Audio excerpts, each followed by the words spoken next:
Hello, everyone. Welcome back to another episode of English in Advance. I am your host, Jessica, and I am so happy that you are here with me today to practice and improve your English skills. We have a very special session ahead of us designed specifically for those of you at the B1 and B2 levels who want to take their understanding to the next level.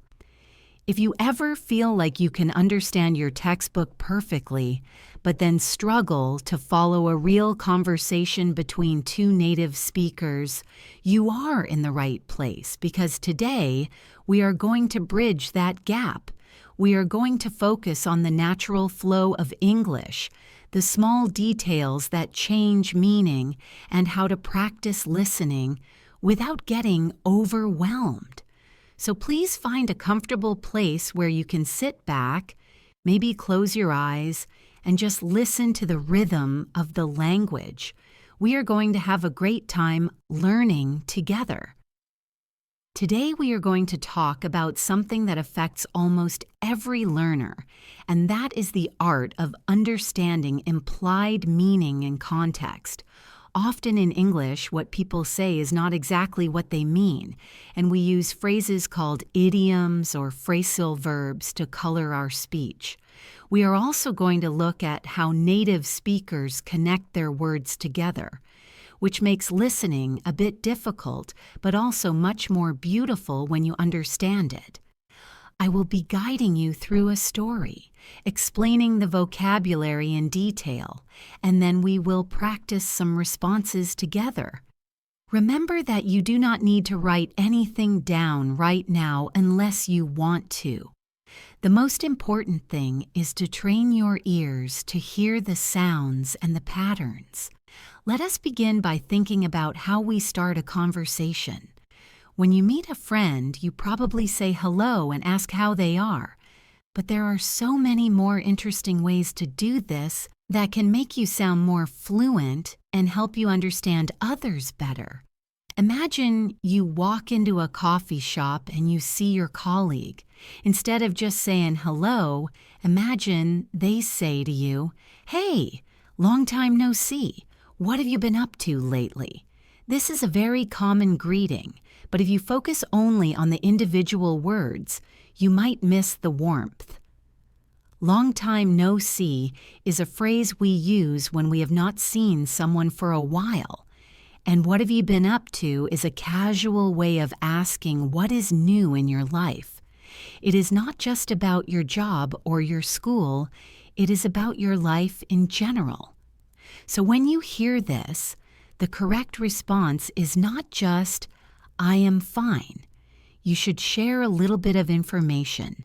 You might say, "Oh, it has been so busy. I have been working on a new project and I have not had much free time." Do you see how that flows better than a simple one-word answer? It opens the door for a real conversation. This is what we call active listening and responding. You are not just waiting for your turn to speak, you are actually engaging with the topic. Let us dive a little deeper into the kinds of words that often confuse learners. We are going to talk about phrasal verbs. I know many of you find these difficult because one verb can have so many different meanings depending on the small word, the particle, that comes after it. For example, take the verb to run. You know what running is, like running in the park. But what if someone says they are running late? This does not mean they are jogging slowly. It means they do not have enough time and they might be delayed. If your boss says we need to run through this presentation, they do not mean physical running. They mean we need to review it or look at it quickly. If you say you are running out of sugar, it means your supply is almost finished. So context is everything.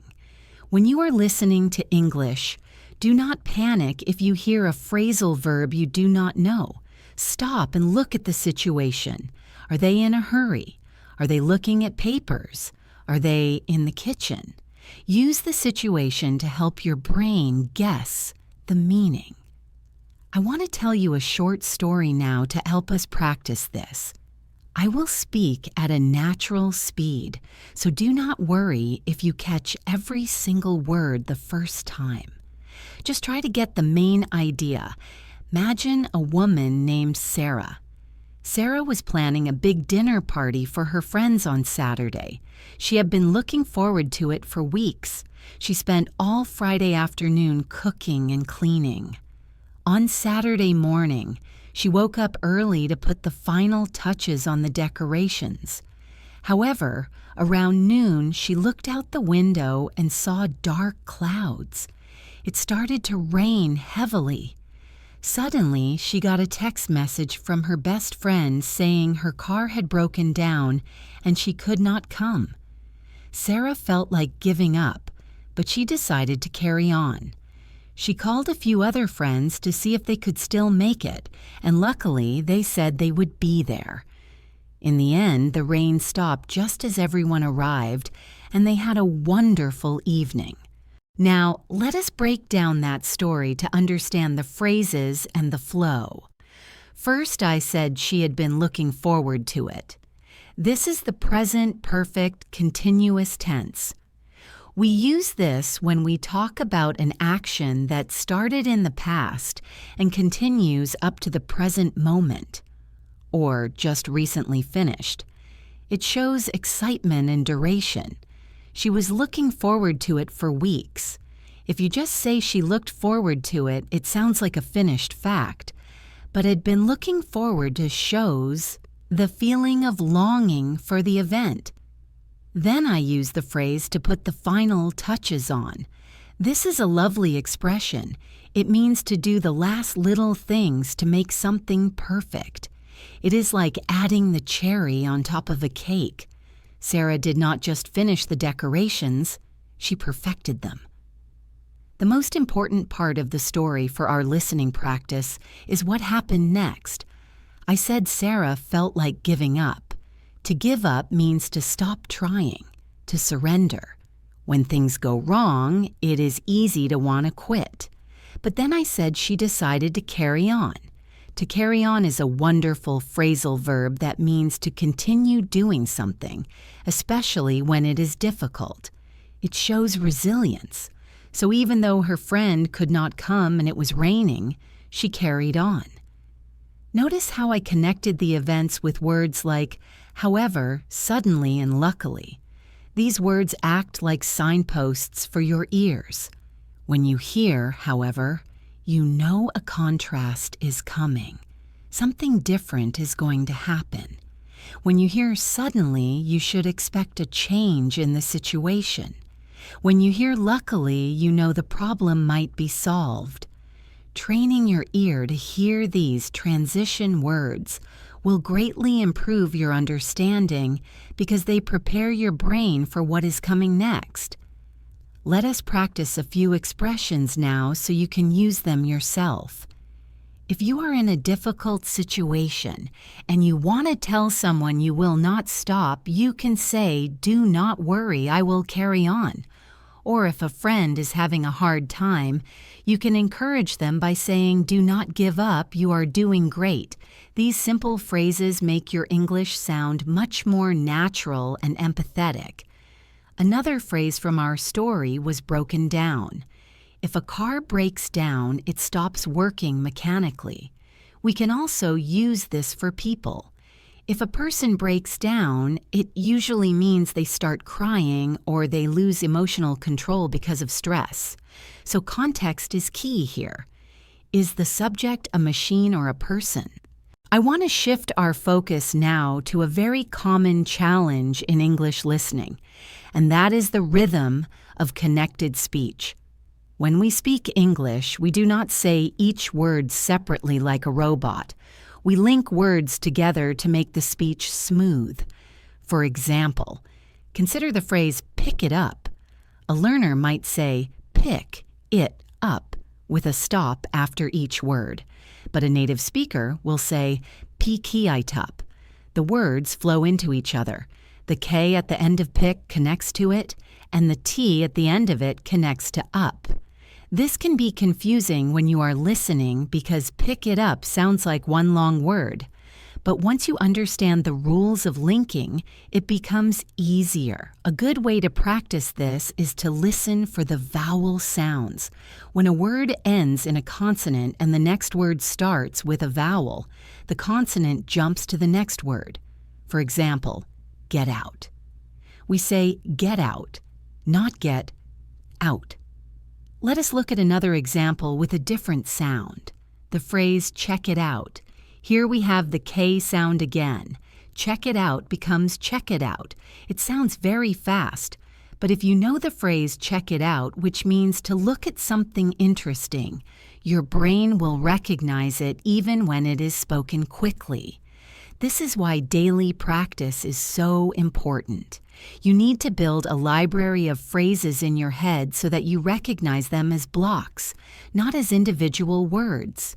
When you listen to this podcast or any other English audio, try to hear the groups of words, not the single words. Now, let us talk about how to express opinions politely. In a B1 or B2 conversation, you should be moving beyond simple I like it or I do not like it. You want to add nuance and softness to your speech. This makes you sound more polite and helps you fit into social situations better. Instead of saying, I disagree, which can sound a little strong, you could say, I see what you mean, but I have a different perspective. Or you could say, that is a good point. However, I tend to think that. Using phrases like I tend to think or in my opinion shows that you know this is just your thought and not the only truth. It invites the other person to share their view too. Here's a scenario for you. Imagine you are at work and your colleague suggests a marketing plan that you think is too expensive. You could say, no, that is too expensive. That is correct grammar, but it is very direct and might sound rude. A better way to say it would be, I am not sure if that fits our budget right now, or I am concerned that the cost might be a bit too high for us at this stage. Do you see the difference? We use phrases like I am not sure if or I am concerned that to soften the statement. It shows you are thinking about the situation carefully. This is the kind of language that helps you advance to the next level. Let us try a listening exercise based on this. Imagine two friends, Mark and Lisa, are talking about going to the cinema. Mark says, I really want to see that new action movie tonight. Lisa replies, well, to be honest, I am not really a big fan of action movies. I would prefer to see the comedy. Mark then says, okay, how about we compromise and see the action movie tonight and the comedy tomorrow? Lisa says, that sounds like a plan.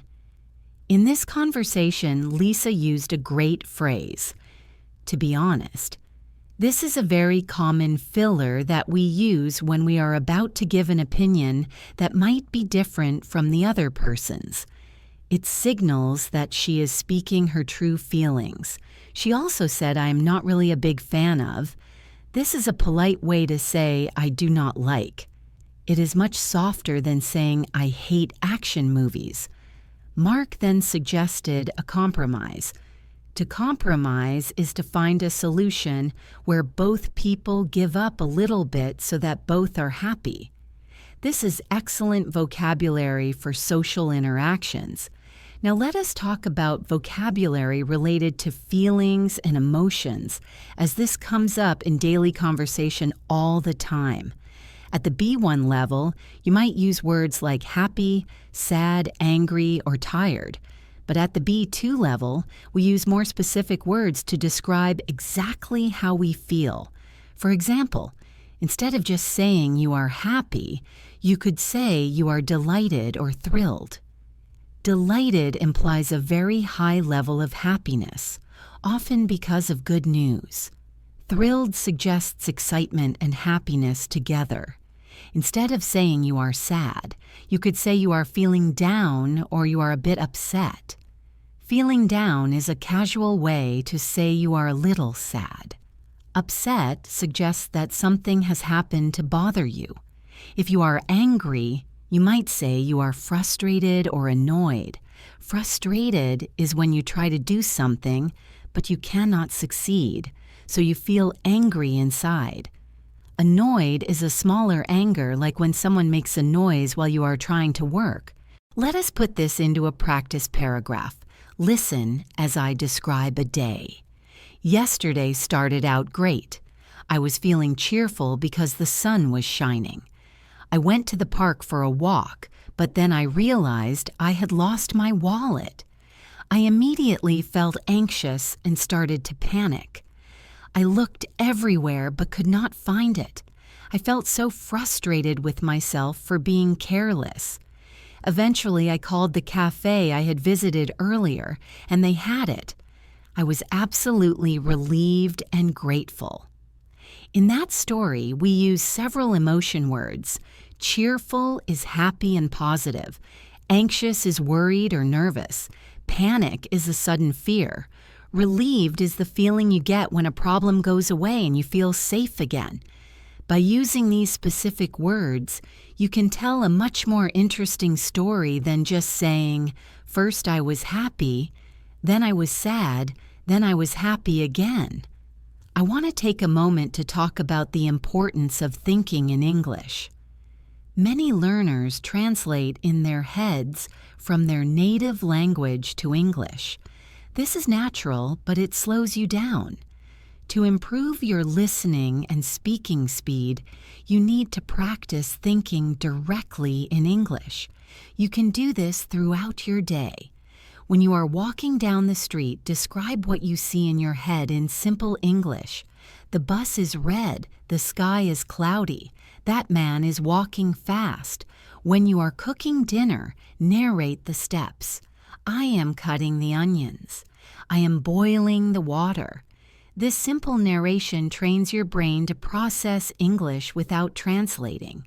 It might feel silly at first, but it is incredibly effective. It builds the neural pathways in your brain for English fluency. Let us move on to a complex grammar point that is very useful for B2 learners, and that is the third conditional. We use the third conditional to talk about things in the past that did not happen, and to imagine the result if they had happened. It is often used for regrets or telling stories about the past.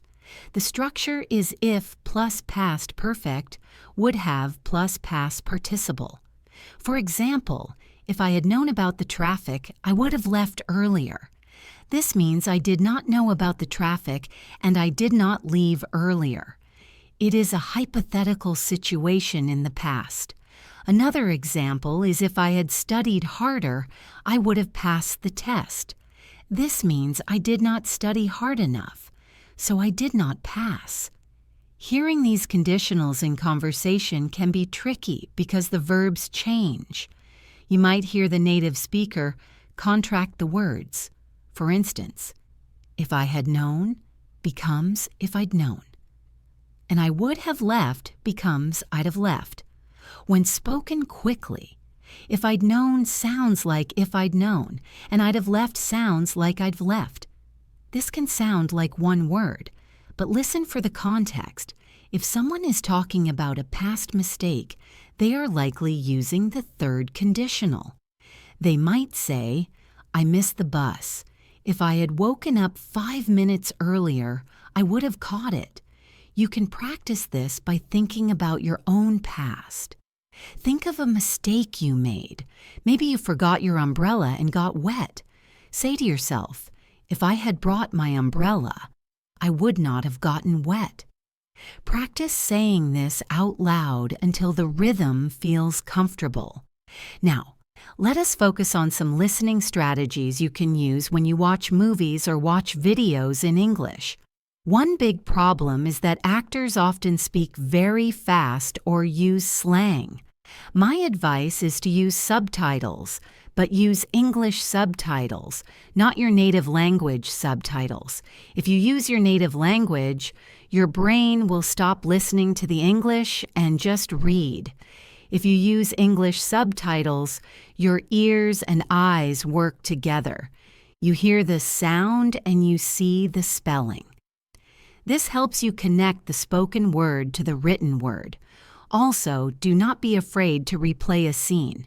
If there is a joke or a complicated explanation, listen to it 2 or 3 times. The first time, just get the general idea. The second time, try to catch the specific phrases. The third time, try to mimic the actor's intonation. This is called shadowing, and it is one of the best ways to improve your pronunciation and fluency. Let us try a shadowing exercise together right now. I am going to say a sentence, and I want you to repeat it in your mind immediately after me, trying to match my speed and tone. The sentence is, I was wondering if you could help me with this problem. Notice how I was wondering is a polite way to ask. Listen again. I was wondering if you could help me with this problem. Now you try it silently in your head. Good. The intonation goes up slightly at the end because it is a question, even though the grammar is a statement. We use questions like this to be very polite. Instead of saying, help me, which is an order, we say, I was wondering if you could help me, which is a request. This is essential for professional English. Another area where learners often struggle is with prepositions, those small words like in, on, at, to, for. They can be so confusing because often there is no logic, you just have to remember them. However, there are some patterns we can learn. For time, we generally use at for specific times, like at 5 o'clock. We use on for days and dates, like on Monday or on the 12th of May, and we use in for longer periods like months, years, or seasons, like in July, in 2024, or in the summer. But then we have exceptions, like in the morning, on the weekend, at night. It can be maddening, I know. The best way to learn these is to learn them as chunks. Do not just learn the word morning, learn the phrase in the morning. Do not just learn the word weekend, learn on the weekend. When you learn the word with its preposition partner, you will make fewer mistakes. Let us talk about work and business English for a moment. As many of you study English for your careers, imagine you are in a meeting. You want to ask a clarification question. You should not just say, "What do you mean?" That can sound aggressive. Instead, you could say, "Could you please elaborate on that point?" To elaborate means to explain in more detail. Or you could say, "Could you go into a bit more detail about that?" These phrases show you are interested and professional. If you agree with someone, you can say, "I completely agree with you on that." If you have an idea, you can say, "I would like to suggest an alternative." An alternative is another option. Using this higher level vocabulary shows your colleagues that you are proficient in English. Let us return to our listening practice with a new scenario. Imagine you are at an airport. You are checking in for your flight. The agent asks, "Do you have any luggage to check?" You say, "Yes, just one suitcase." The agent asks, "Would you like an aisle seat or a window seat?" You say, "I prefer an aisle seat, please." The agent then says, "Your flight is boarding at gate 10 at 4:30. You say, "Thank you very much." In this interaction, the key vocabulary words are luggage, which means bags and suitcases, to check, which means to put in the hold of the plane, aisle, which is the path between the seats, and boarding, which means getting on the plane. If you know these words before you travel, the experience is much less stressful. Listen for the prepositions in this scenario, at gate 10, at 4:30. We use it for specific locations in a building and specific times. I would like to share a tip with you about improving your vocabulary. Do not just try to memorize lists of random words. It does not work. Your brain needs context. Instead, learn words in topics. This week, choose a topic, for example, food. Learn words like ingredients, recipe, delicious, spicy, bitter, sweet, main course, dessert. Then write a short story about cooking a meal using those words. Or just talk to yourself about what you ate yesterday using those words. This way, the words are connected in your brain. When you hear one of them, it will trigger the others. This is called semantic mapping. It is a powerful tool for language acquisition. Let us discuss the difference between formal and informal English. Knowing when to use which is crucial for advancing your skills. Formal English is used in business letters, emails to bosses, academic writing, and with people you do not know well. Informal English is used with friends, family, and on social media. In formal English, we use longer sentences and more complex vocabulary. For instance, in formal English, we might say, "I apologize for the inconvenience." In informal English, we simply say, "Sorry about that." In formal English, we say, "Please proceed to the exit." In informal English, we say, "Go out that way." As you listen to English content today, pay attention to who is speaking. Is it a news anchor? They use formal English. Is it a character in a sitcom? They use informal English, including slang and idioms. Recognizing the register helps you understand the speaker's intent. Here is a listening exercise about making plans. Listen carefully to the nuances. Person A says, "Are you free on Saturday night?"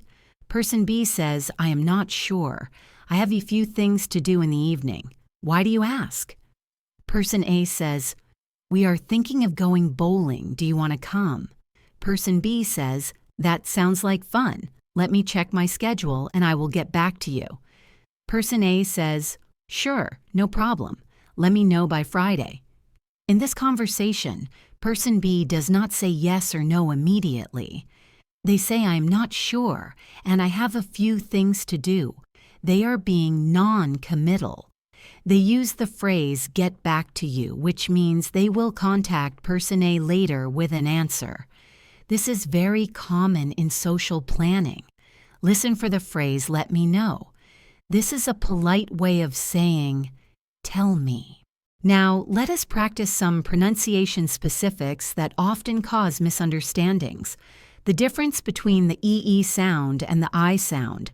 For example, the words sheep and ship, or leave and live. This is a minimal pair. The difference is small, but it changes the meaning completely. Practice saying sheep. Your mouth is stretched slightly like a smile. Now say ship. Your mouth is more relaxed, the sound is shorter. Listen to me. Sheep, ship, leave, live. It is important to hear this difference when listening because if someone says, "I live in the city," you do not want to hear "I leave in the city." Context can help you guess, but training your ears to hear the vowel sounds will make you a much better listener.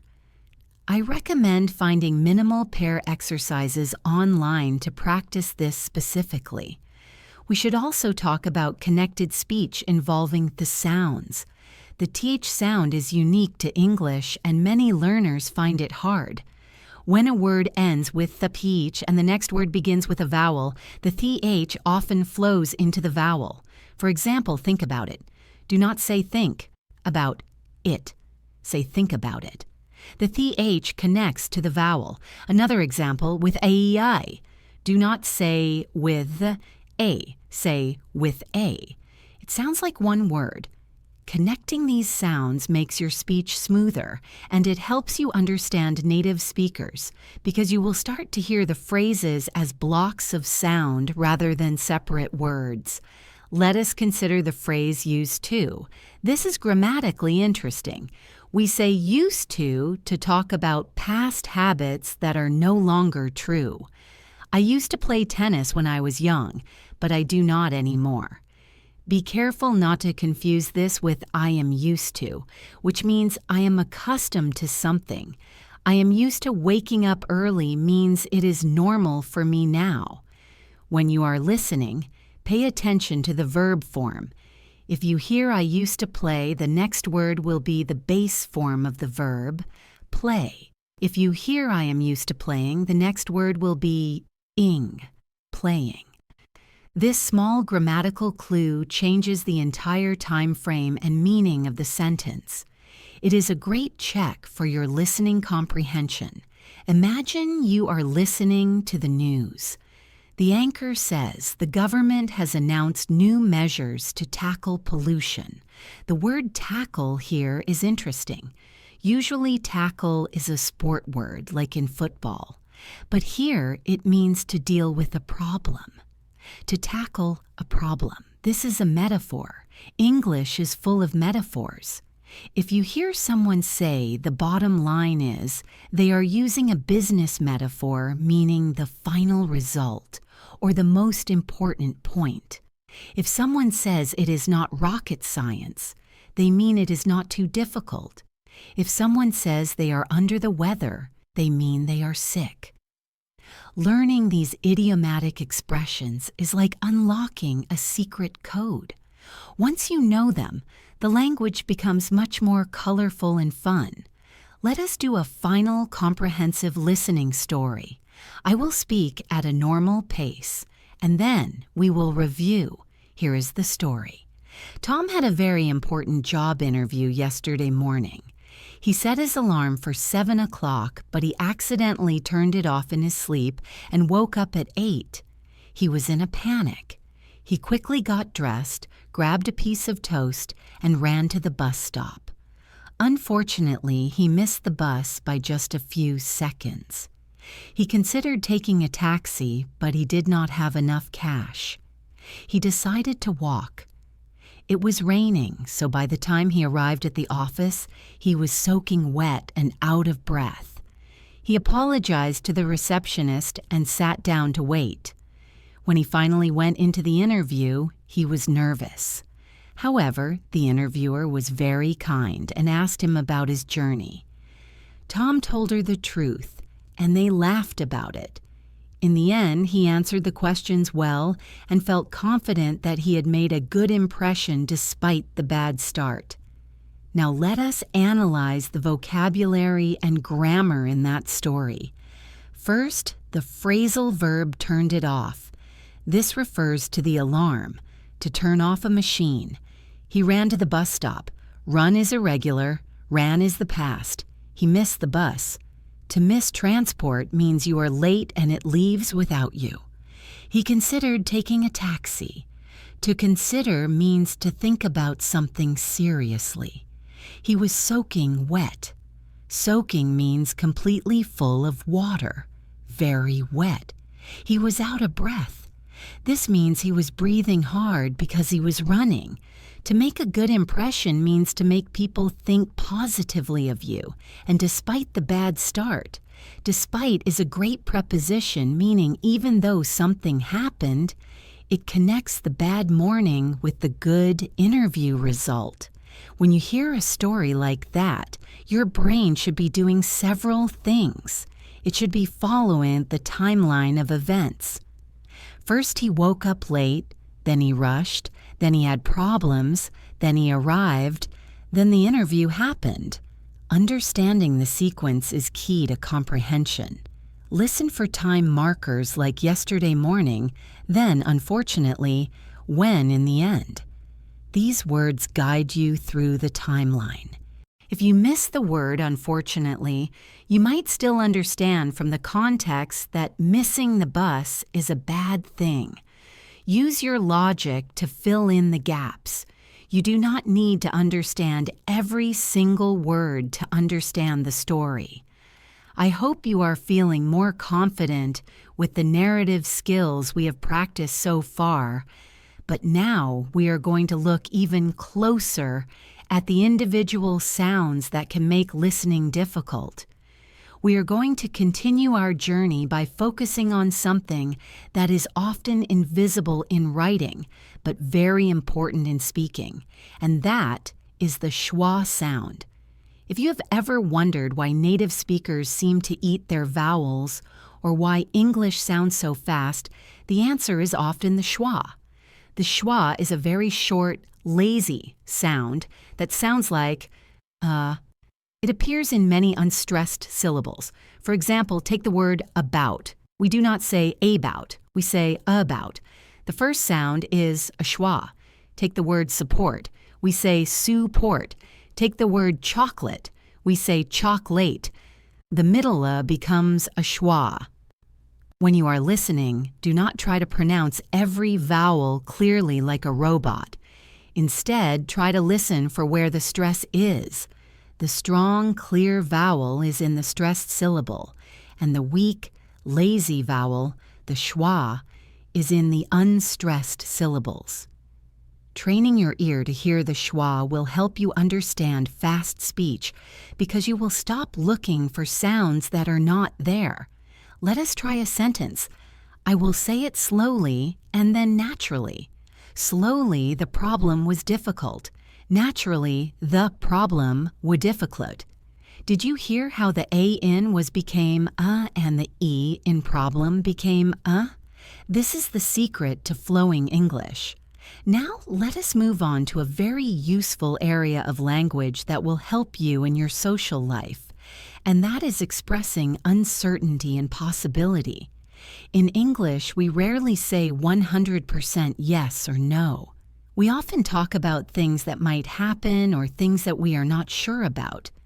We use modal verbs like might, could, and may to do this. For instance, if a friend asks you about your weekend plans, you might say, I might go to the cinema, or I could visit my sister. This leaves the possibility open. It is less definite than saying, I will go. When you are listening to someone use these words, pay attention to the context. If they say, I could help you, it is an offer. If they say it could rain, it is a prediction. Let us look at a conversation to see this in action. Imagine two colleagues talking about a project. One says, do you think the boss will like this proposal? The other answers, well, he might agree with the main points, but he could have some concerns about the budget. In this response, the speaker is using might to show a possibility of agreement and could to show a possibility of disagreement. It shows a balanced view. If you want to sound more advanced, try using these phrases in your daily life. Instead of saying, I do not know, say I am not sure. I might have left it at home. This sounds much more natural. You can also use phrases like, there is a chance that, or it is possible that. These are great for B2 level speaking and listening because they add complexity to your ideas. I want to share a story with you now that contains a lot of this vocabulary about possibility and past events. Listen closely to the narrative. Last week, my friend John went hiking alone. He packed his bag with water, a map, and some sandwiches. He checked the weather forecast before he left, and it said it would be sunny. However, while he was on the mountain, the weather changed suddenly. Dark clouds appeared and the temperature dropped. He realized he might have made a mistake by not bringing a jacket. He considered turning back, but he thought he could reach the summit before the storm started. Unfortunately, he was wrong. It started to rain heavily. He took shelter under a small tree. He was wet and cold. He regretted not checking the forecast again before he started climbing. In the end, the rain stopped after an hour, and he managed to walk back down safely. He learned that he should always be better prepared for unexpected changes. Let us analyze that story to extract the useful language. First, we had the phrase he might have made a mistake. This is a great structure. It is used to talk about a possibility in the past. We use might have plus the past participle. John did not know for sure if it was a mistake at that moment, but it was a possibility. Then we have, he thought he could reach the summit. Here could express his ability or possibility in the past. He believed it was possible. Then we have, he should always be better prepared. Should is used for advice or a logical conclusion. It implies that being prepared is the right thing to do. When you are listening to stories, try to catch the modal verbs because they tell you how the speaker feels about the events. Are they certain? Are they unsure? Are they giving advice? These little words carry a lot of meaning. Another listening challenge we need to address is how native speakers use reductions. We talked about the schwa, but there are other common reductions. For example, what are you doing becomes what you're doing. Do you want to becomes do you wanna, going to becomes gonna, and want to becomes wanna. You will hear these constantly in movies and casual conversations. If you are trying to learn English only through textbooks, these sounds will be very confusing. But if you know they are coming, you can listen for them. For example, if you hear someone say, I am gonna go to the store, you know they mean I am going to go to the store. Do not be afraid to use these yourself when you are speaking casually with friends. It helps you sound more relaxed and less formal. Let us practice a dialogue that uses a lot of these reduced forms and natural expressions. Imagine two roommates, Tom and Sarah. Tom walks into the kitchen. Sarah says, Hey, Tom, do you want a cup of coffee? Tom says, No, thanks, I have got to run. I have gotta is a reduction of I have got to, which means I must. It is very common. Sarah asks, Where are you going? Tom says, I am heading to the gym. I want to get a workout in before dinner. Sarah says, Okay, see you later. In that short exchange, we have do I want, I have gotta, I am heading to, and wanna. These are the building blocks of casual speech. When you are listening, do not focus on the missing letters. Focus on the meaning. Context will tell you that run means leave, not jog. Heading to means going to. We should also talk about how to describe changes over time, as this is a common topic in exams and in real-life conversations. You might need to talk about how your city has changed or how your English has improved. We use specific verbs for this. For example, if something gets bigger, we say it has expanded. If it gets smaller, we say it has decreased or shrunk. If something becomes better, we say it has improved. If it becomes worse, we say it has deteriorated. Let me describe a city to you. 10 years ago, my town was very small and quiet. Since then, it has grown rapidly. Many new buildings have been constructed, and the population has increased. However, the air quality has deteriorated because of the traffic. On the positive side, the public transport system has improved, and there are more parks now. This is a B2 level description. Notice the use of the present perfect tense. Has grown, have been constructed, has deteriorated. We use this tense because the changes started in the past and are still relevant now. Now let us work on a listening exercise involving specific instructions. This is very practical for travel or work. Listen carefully to the directions I am about to give. Imagine you are standing in front of a hotel. I want you to visualize the scene. Okay, start here, at the hotel entrance. Turn right and walk straight for 2 blocks until you see a large bank on the corner. At the bank, turn left. Walk past the post office and the small flower shop. The flower shop is painted blue, so it is easy to spot. Keep walking for about 1 more minute. You will see a crosswalk. Cross the street and take the immediate right. The building you are looking for is the third one on the left, right next to the bakery. It has a red door. Did you follow that? Let us go through the vocabulary again. To turn right means to change direction to the right. A block is the distance between 2 streets.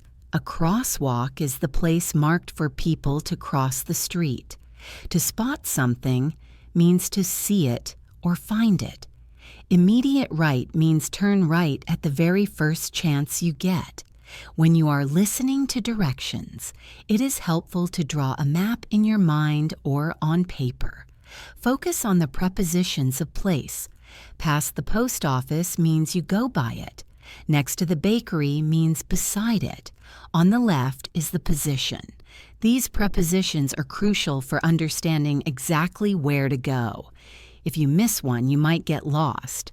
So listen for words like at, on, in, by, next to, between, and behind. They act as anchors for the location. I would like to take a moment to talk about feelings again, but this time specifically about stress and pressure. Life can be stressful, and being able to talk about it in English is important. We have words like stressed out, overwhelmed, anxious, and under pressure. Stressed out is a phrasal adjective meaning you have too much stress. Overwhelmed means you feel like you have too much to do and cannot handle it. Anxious is a feeling of worry or fear.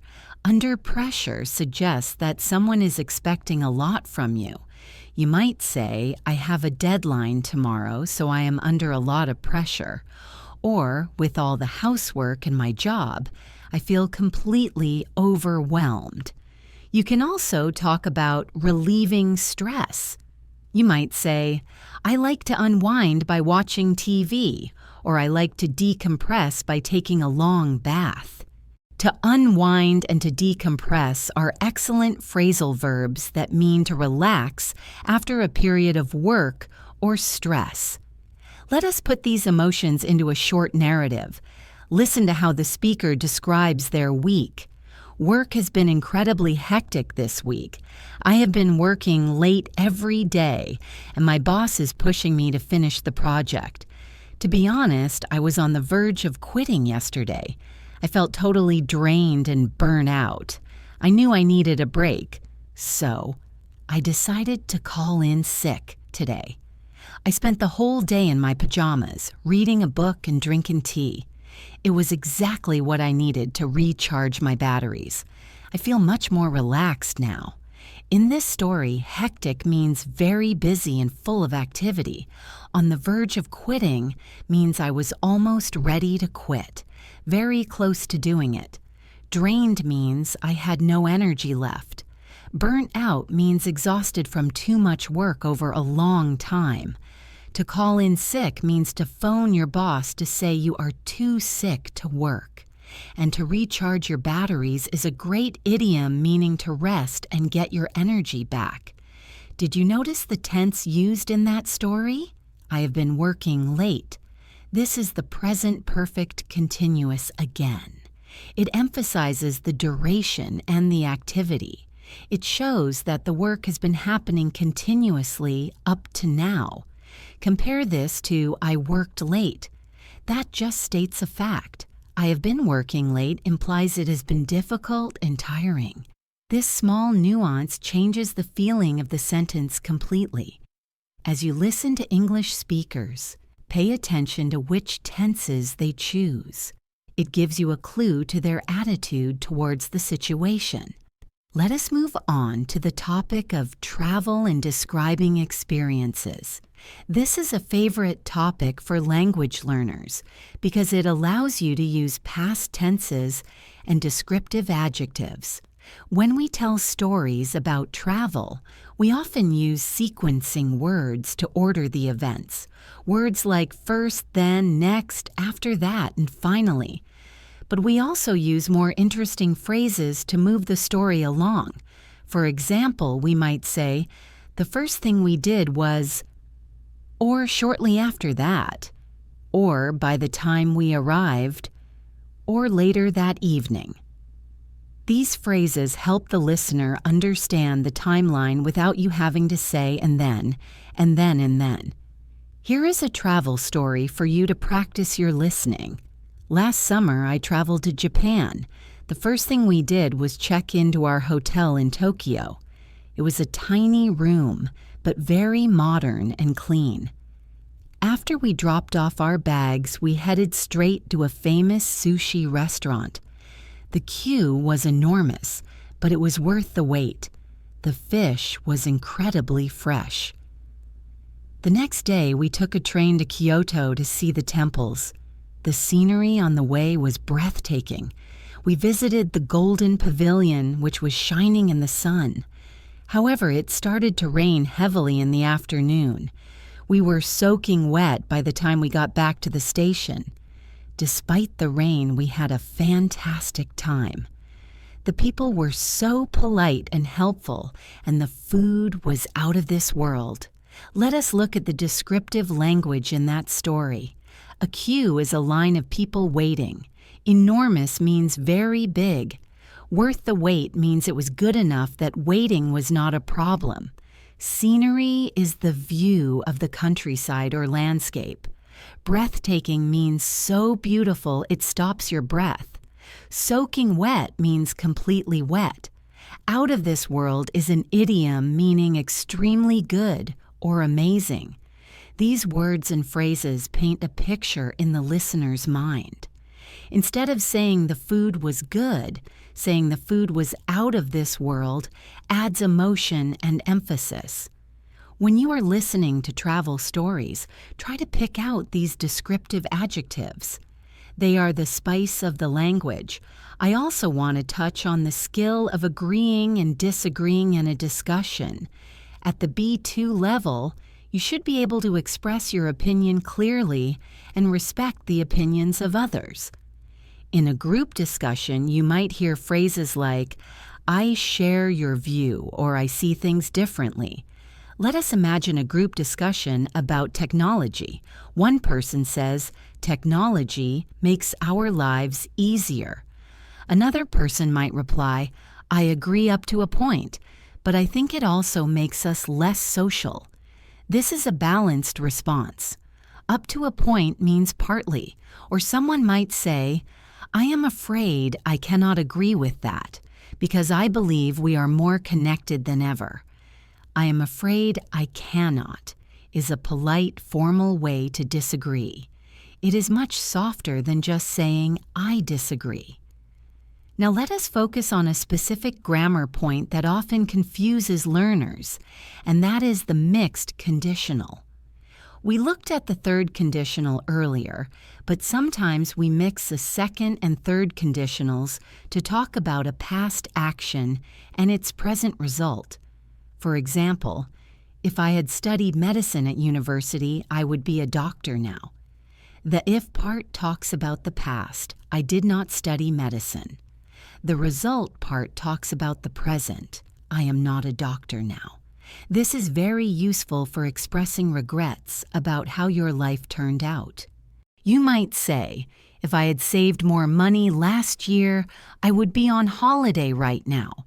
Or if I had not moved to this city, I would not have met my best friend, and I would not be so happy. Listen to the connection between the past cause and the present feeling. I am going to give you a long listening challenge now. I will tell a story about a problem and a solution. This story uses many of the skills we have discussed today: phrasal verbs, past tenses, emotions, and reductions. Try to understand the whole picture without stopping. Here's the story. My brother has always wanted to start his own business. He'd been working in a bank for 10 years, but he felt burnt out. He wanted to do something creative. Last year, he finally decided to hand in his notice and open a coffee shop. It was a huge risk. He poured all his savings into it. At first, things did not go smoothly. The coffee machine broke down on the opening day, and the supplier ran out of coffee beans. He was incredibly stressed. He thought he had made a terrible mistake. However, he did not give up. He worked day and night to fix the problems. He talked to customers and got feedback. He improved the menu. Slowly but surely, the shop started to gain popularity. Now, it is one of the most popular cafes in the neighborhood. He is exhausted, but he says he has never been happier. He says that if he had stayed at the bank, he would have been rich, but he would have been miserable. He made the right choice. Let us break down this story to ensure you understood all the nuances. Hand in his notice is a formal phrase meaning to quit a job. He gave a letter to his boss saying he was leaving. Pour all his savings into means he spent all his money on the business. Go smoothly means to happen without problems. Gain popularity means to become more popular or famous. Slowly but surely is a common idiom meaning gradually but definitely. And finally, the mixed conditional. If he had stayed at the bank, he would have been rich. The past action is staying at the bank. The imaginary result in the present is being rich. When listening to this kind of narrative, pay attention to the shift in the tone. The story starts with hope, moves to a problem or crisis where the emotions are negative, and then resolves to a positive ending. This structure is very common in English storytelling. If you can recognize the shift from the problem phase to the resolution phase, you will improve your comprehension significantly because you will understand the arc of the story. We should also practice some vocabulary related to money and shopping, as this is unavoidable in daily life. We have words like budget, bargain, rip-off, afford, and expensive. If something is a bargain, it is a good price, lower than usual. If something is a rip-off, it is too expensive and not worth the money. To afford something means you have enough money to buy it. Let us listen to a shopping scenario. A woman is looking at a dress. She asks the shop assistant, "How much is this?" The assistant says, "It is $100. The woman says, "Oh, that is a bit out of my price range. I cannot afford that right now. Do you have anything cheaper?" The assistant points to a sale rack. She says, "Everything on that rack is half price." The woman looks and finds a beautiful shirt. She says, "This is a real bargain. I will take it." In this scenario, price range means the amount of money you are willing to spend. Out of my price range means it is too expensive.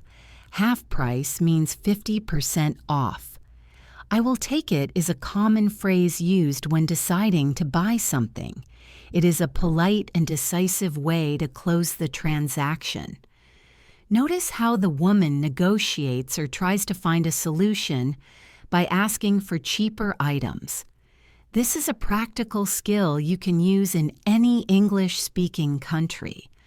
I want to end this section of our practice by talking about the importance of intonation. Intonation is the music of the language. It is the rise and fall of your voice. In English, we use intonation to show emotion, to ask questions, and to show if we are finished speaking. For example, if you say "really" with a rising intonation, it means you are surprised or asking a question. "Really?" If you say it with a falling intonation, it means you are confirming a fact or expressing agreement. Really. Try it yourself. Really with a high pitch at the end. Really with a low pitch at the end. This difference can completely change the meaning of a simple word. When you are listening, do not just listen to the words. Listen to the music. Is the voice flat? That might mean boredom. Is the voice high and varied? That might mean excitement or anger. This helps you understand the true feelings of the speaker. We have covered so much ground today in this extended practice session. We looked at the schwa sound, reductions, modal verbs of possibility, travel vocabulary, work stress, money vocabulary, mixed conditionals, and so much more. I know it is a lot of information, but remember, you do not have to memorize it all today. The goal is to expose your ears to these patterns and words so that they become familiar. Listening is a passive skill that becomes active over time. You will find that after you hear a word or phrase 10 or 20 times, it will suddenly click and you will start using it yourself. To help you consolidate what we have learned, I suggest you try to write a short summary of today's episode in your own words. You can write about what Jessica discussed, or you can write a story using some of the phrasal verbs we practiced, like carry on, look forward to, or run out of. Writing helps to solidify the grammar structures in your mind. Or better yet, record yourself speaking. Imagine you are the host of a podcast and try to explain the difference between might and could to an imaginary friend. Hearing your own voice speak English is one of the best ways to build confidence and improve your pronunciation. Thank you so much for staying with me for this longer session. I know it takes dedication to sit and listen for this long, and I am very proud of you for making the effort to improve your English. You are doing a wonderful job. Remember that every minute you spend listening brings you one step closer to fluency. Do not forget to subscribe to English in Advance so you never miss an episode. I am Jessica, wishing you a fantastic day filled with great learning opportunities. Keep practicing, keep listening, and I will see you in the next episode. Goodbye.